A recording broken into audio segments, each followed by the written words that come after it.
Langit akhir tahun 2024 menyimpan cerita duka dari berbagai penjuru dunia. Dalam beberapa hari, 5 kecelakaan pesawat terjadi. Dari Kazakhstan, Kanada hingga Korea Selatan, seperti apa masing-masing kejadiannya? Selengkapnya kita bahas.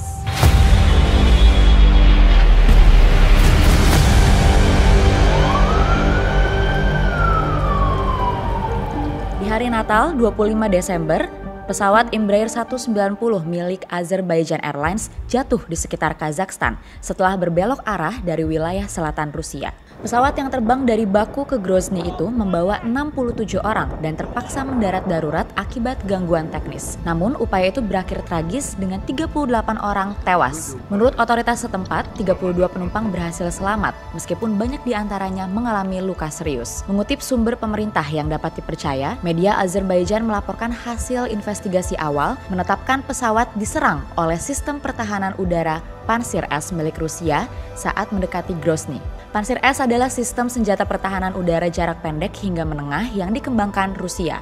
Sistem ini dirancang untuk melindungi instalasi militer dari ancaman seperti pesawat hingga rudal. Menurut sumber Rusia, sistem pertahanan udara Rusia memang berupaya menembak jatuh drone Ukraina pada saat pesawat tersebut terbang di atas Chechnya. Namun, Badan Transportasi Udara Federal Rusia awalnya mengatakan pesawat itu terpaksa melakukan pendaratan darurat setelah menabrak sekawanan burung.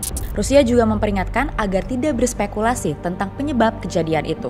Lalu, Presiden Rusia Vladimir Putin menyampaikan permintaan maaf kepada Presiden Azerbaijan Ilham Aliyev atas insiden tak terduga itu. Namun Aliyev tak terima. Azerbaijan telah mengajukan 3 tuntutan kepada Moskow, yakni pengakuan kesalahan, hukuman bagi pihak yang bertanggung jawab, dan kompensasi untuk Azerbaijan serta keluarga korban. Aliyev juga menuduh Rusia mencoba menutup-nutupi insiden ini dengan narasi tabrakan burung.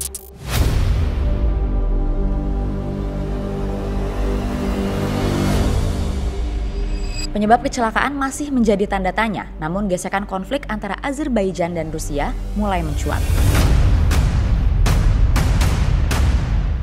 4 hari berselang, Minggu pagi 29 Desember, Bandara Internasional Muan, Korea Selatan juga menjadi saksi tragedi besar.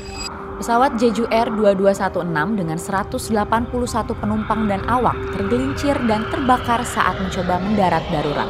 Dari jumlah tersebut, hanya 2 orang yang selamat.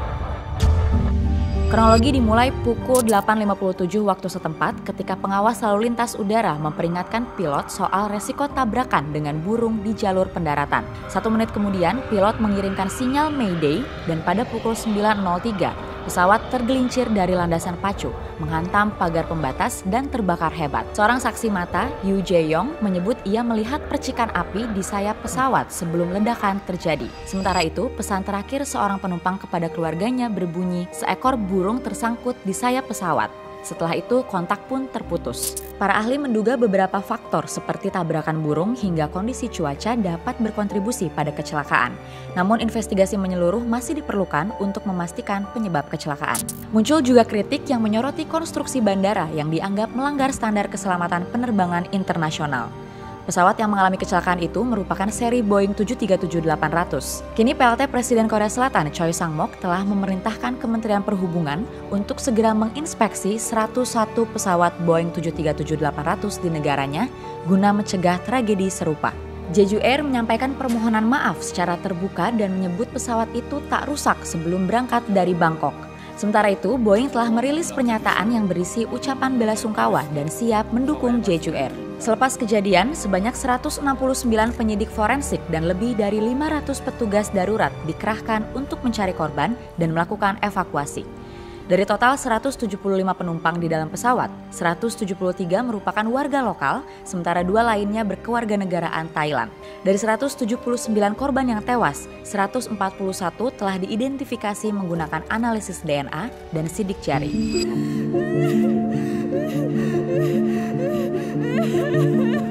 Tangis pecah kerabat dan keluarga korban memenuhi Bandara Muan sejak insiden terjadi. Korsel pun menetapkan 7 hari berkabung nasional atas kecelakaan udara paling mematikan dalam 3 dekade terakhir itu. Korea Selatan memiliki catatan keselamatan penerbangan yang solid. Namun Jeju Air lagi-lagi dihadapi kritik tajam usai muncul laporan insiden lain terkait model pesawat yang sama. Yang terbaru, sebuah penerbangan Jeju Air dari Seoul ke Pulau Jeju pada Senin 30 Desember pagi terpaksa kembali ke Bandara Internasional Gimpo setelah mendeteksi kerusakan pada roda pendaratan. Insiden ini terjadi hanya selang 1 hari setelah tragedi pesawat Jeju Air. Pesawat Boeing 737-800 dalam penerbangan 7C101 berangkat dari Gimpo pukul 6.37 waktu setempat. Namun tak lama setelah lepas landas, kapten pesawat memutuskan untuk kembali karena adanya sinyal gangguan pada roda pendaratan. Pesawat akhirnya mendarat kembali di Gimpo pada pukul 7.25. Dari laporan media lokal, 21 penumpang memutuskan untuk tidak melanjutkan perjalanan menggunakan penerbangan alternatif. Mereka khawatir akan keselamatannya.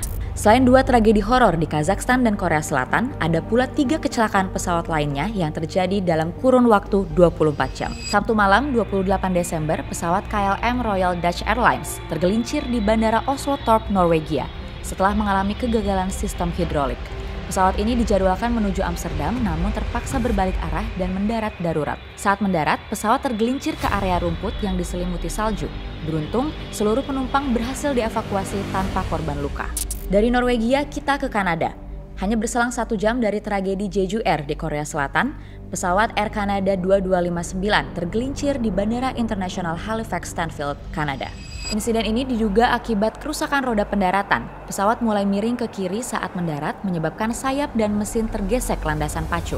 Seluruh penumpang berhasil dievakuasi tanpa korban jiwa, meskipun bagian kiri pesawat terbakar. Di Ras Al Khaimah, Uni Emirat Arab, sebuah pesawat ringan milik Jazeera Aviation Club jatuh ke laut di hari yang sama, 29 Desember.